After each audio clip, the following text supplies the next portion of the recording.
김낙수가 인사팀장에게서 들은 말은 너무나도 충격적이었죠.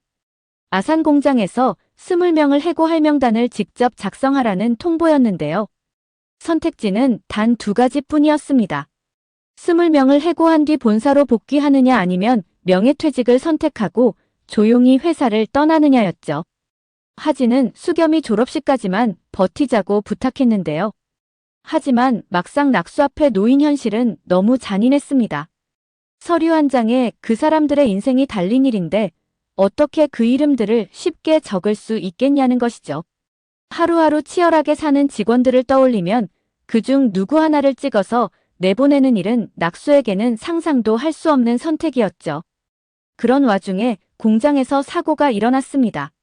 사고 난 직원들 상태도 파악하기 전에 인사팀장은 낙수에게 이렇게 말했는데요. 오히려 잘 됐다며 해당하는 직원들을 모두 해고 명단에 올리라는 것이었죠. 사람이 다쳤는데 기회라고 표현하는 말에 낙수는 몸이 굳어버렸습니다. 작업반장 이주영도 그 분위기를 눈치챘죠.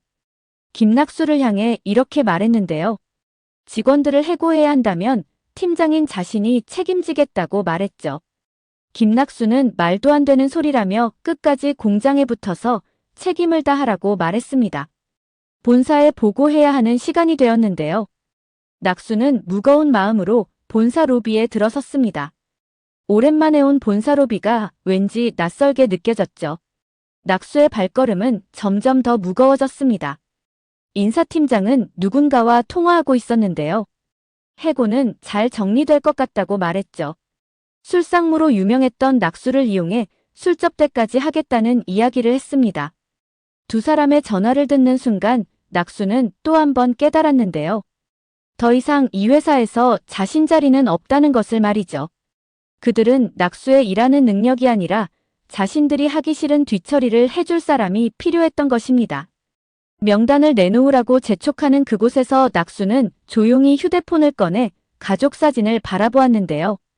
하진의 웃는 얼굴과 어린 시절 수겸이와 찍었던 사진들이었죠.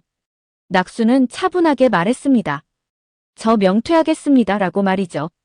예상도 못한 낙수의 말에 당황한 건 오히려 인사팀장이었죠. 모든 걸 김낙수한테 뒤집어 씌우려 했는데 이제 물거품이 된 것입니다. 사실 낙수에게는 또 다른 숨겨진 이유가 있었는데요. 바로 아산 공장 폐쇄였습니다. 인사팀장은 공장을 없애기 위해 인력을 매년 조금씩 줄일 계획을 세워둔 상태였죠. 그 사실을 들은 순간 낙수는 명단을 제출하는 건 단순한 해고가 아니라 공장 폐쇄의 시발점이라는 걸 알게 되었습니다. 그걸 자신 손으로 시작하게 둘 수는 없었는데요. 공장 폐쇄를 막기 위해서라도 직원들이 해고되는 걸 막아야 했죠. 결국 김낙수는 가족들 대신 공장 직원들을 선택한 것입니다. 명퇴를 마치고 집에 돌아온 낙수는 한동안 말이 없었는데요. 자신이 25년간 몸바쳐 일한 회사에서 이렇게 설 자리가 없어질 줄은 상상도 못했기 때문이죠. 하진은 공인중개사 면접을 보러 가는 날 낙수에게 데려다 달라고 부탁했는데요. 아이러니하게도 이제는 낙수가 하진 인생 2막을 응원하는 위치가 된 것이죠. 낙수는 하진을 내려주면서 응원했습니다. 낙수는 재취업을 위해 여러 회사에 이력서를 넣었지만 현실은 냉혹했습니다.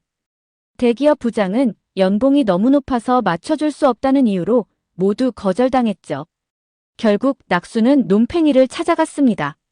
논팽이는 상가 임대를 하며 월에 2천만 원씩 안정적으로 벌고 있었는데요. 그 모습을 보면서 낙수는 부러움과 조급함이 동시에 밀려왔습니다. 조심스럽게 자신도 임대업을 해보면 어떻겠냐며 논팽이에게 말했죠. 논팽이는 단호하게 말했는데요. 직장 다니던 사람이 조급한 마음에 임대업을 시작하는 건 정말 위험한 일이라고 말이죠. 그날 밤 테이블 위에 던져놓았던 분양 전단지가 다시 눈에 들어왔습니다. 분양업자에게 전화를 걸었죠. 목소리는 지나치게 친절했고 말 한마디 한마디가 낙수의 마음을 흔들었는데요. 그의 한마디 한마디는 절망에 빠져있던 낙수에게 희망을 불어넣었죠. 결국 낙수는 조급함에 떠밀려 퇴직금 3억의 대출 4억까지 받아서 계약서에 서명을 해버렸습니다. 드디어 자신도 임대주가 되었다는 생각에 잔뜩 흥분해 있었죠. 하진에게는 어떻게 서프라이즈를 해줄까 고민했는데요. 스타벅스와 계약 후 놀래켜줘야겠다는 생각에 당분간은 비밀로 하기로 했죠. 하지만 이 모든 건 철저한 사기였습니다. 논팽이와 함께 확인하러 갔을 때 낙수는 더 이상 현실을 부정할 수 없었죠. 논팽이 말을 들어야 했습니다. 충격은 너무 깊었고 결국 낙수는 공황 발작까지 오게 됐습니다. 25년 동안 회사에 몸바쳐 일했는데 남은 건 사기당한 상가와 망가진 몸뿐이었죠. 그런데 아이러니하게도 그 상가로 가장 먼저 들어온 사람은 바로 아들 수겸이었습니다. 사업을 막 시작한 수겸에게는 작은 공간이라도 절실했기 때문이죠. 하진은 이왕 이렇게 된 거 수겸이가 제대로 사업할 수 있도록 빌려주자고 말했습니다. 낙수도 결국 수겸에게 공간을 내주었죠. 그렇게 낙수가 사기당해 얻은 사무실에서 수겸과 한나의 사업이 조용히 시작되었습니다. 수겸도 아버지의 상황을 알고 처음에는 충격을 받았죠. 겉으로는 투덜거리고 빈틈없는 척하는 수겸이었는데요. 아버지가 상가 사기에 말려들고 공황장애까지 왔다는 사실이 수겸에게는 너무 큰 충격이었죠. 한나 역시 곁에서 수겸을 다독여줬습니다. 수겸과 한나는 낙수가 사기당한 상가를 직접 보러 갔는데요. 텅 빈 공간에 시멘트 냄새만 가득한 그곳에서 수겸은 잠시 말이 없었죠. 그러다 천천히 말했습니다. 자신이 사업을 제대로 해서 전화위복을 만들겠다고 말이죠. 자신도 정환으로 인해 3천만 원을 사기당했는데요.